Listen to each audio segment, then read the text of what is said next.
हिंदी में आपका स्वागत है। 7 पद्य हम पढ़ चुके थे।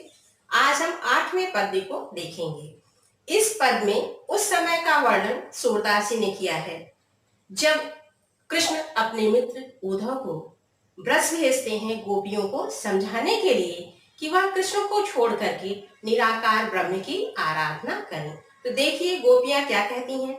उद्धव मन न भये 10-20।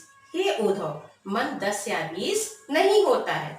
एक हुतो सो गयो श्याम संग को और आधे ईस। एक ही मन होता है और वह जो हमारा एक मन है वह श्याम वर्ण वाले कृष्ण के साथ चला गया है। अब हमारा मन हमारे पास नहीं है। हम किस मन से आपके द्वारा बताए गए ईश्वर की आराधना करें। इंद्रिय शिथिल भई के सौ बिन जो देही बिनु शीस। और क्या कहती गोपियां कि हमारी जो इंद्रियां हैं जिनके द्वारा हमें ज्ञान मिलता है, आप जानते हैं 5 ज्ञान इंद्रियां हैं, आंख, नाक, कान, जीवा और त्वचा। तो क्या कहती हैं गोपियां कि जो हमारी इंद्रियां हैं वह केशव के बिना शिथिल हो गई हैं। कृष्ण के चले जाने से अब हमारी इंद्रियां अच्छी तरह से काम नहीं कर रही हैं। हमारी स्थिति वैसे ही हो गई है जैसे सिर के बिना जो देही बिनु शीस, बिना सिर के देही शरीर। अर्थात आप जानते हैं पूरे तंत्र का संचालन किससे होता है? हमारे मस्तिष्क से होता है, हमारे सिर से होता है। तो क्या करें कि जब सिर ही नहीं होगा तो शरीर की जो स्थिति होती है वही हमारी स्थिति हो गई है। हमारी इंद्रियां काम नहीं कर रही हैं। आशा लागी रहती तनि श्वासा जीव ही कोटि बरिस। और क्या कहती हैं? आशा लगी रहती है। क्या आशा लगी रहती है? कि कृष्ण ब्रज लौट करके आएंगे। रहती तन श्वासा, और इसी आशा से, इसी उम्मीद से हमारे तन में सांसें चल रही हैं।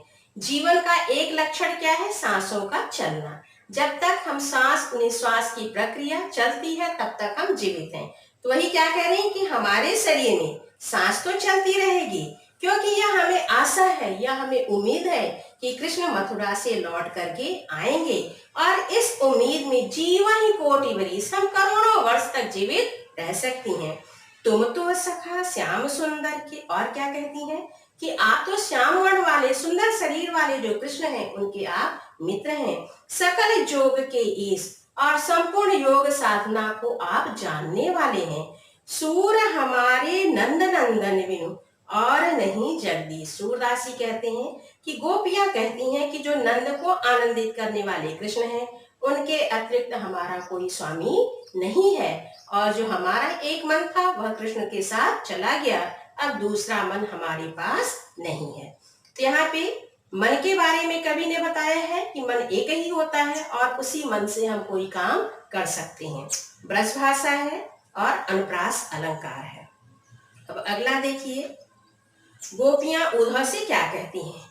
उद्धव जाहु तुम्हें हम जाने। हे उद्धव, आप चले जाइए, हमने आपको अच्छी तरह से जान लिया है। श्याम तुम्हें यहाँ को नहीं पठियो। जो श्याम वर्ण वाले कृष्ण हैं उन्होंने आपको यहाँ नहीं भेजा है। तुम हो बीच बुलाने। ऐसा लगता है जैसे आप बीच में भ्रमित होकर के हमें समझाने के लिए आ गए हैं। ब्रज नारिन सो जोग कहत हो, बात कहत न ल जाने। और इसीलिए ये जो हम ब्रज की नारियां हैं, हम जो ब्रज की स्त्रियां हैं, उनसे आप योग साधना करने की बात कहते हैं, निराकार ब्रह्म को अपनाने की बात कहते हैं, और यह बात कहते आपको लज्जा भी नहीं आती। बड़े लोग न विवेक तुम्हारे ऐसे भय अयाने। आप तो बड़े हैं लेकिन आपको विवेक नहीं है। क्या उचित है क्या अनुचित है यह आपकी समझ में नहीं आ रहा है। ऐसे अज्ञानी आप भ्रमित होकर के हो गए हैं। हम सो कही रही हम सही के जे गुण ले हुसैनी। आपने हमसे कहा, हमने उसे सुन लिया, लेकिन आप अपने मन में अच्छी तरह से विचार कर लीजिए, क्या हमसे यह योग साधना अपनाने की बात आपको कहनी चाहिए। कहाँ अबला कह दशा दिगंबर। कहाँ हम अबला हैं, कहाँ हम स्त्रियां हैं, और आप हमें दिगंबर धारण करने की बात करते हैं। आप हमें वस्त्र को छोड़ करके दिगंबर को अपनाने की, दिशाओं को अपनाने की बात कहते हैं। मस्त करो पहचाने और अपने शरीर पे भस्म लगाने की बात आप कह रहे हैं।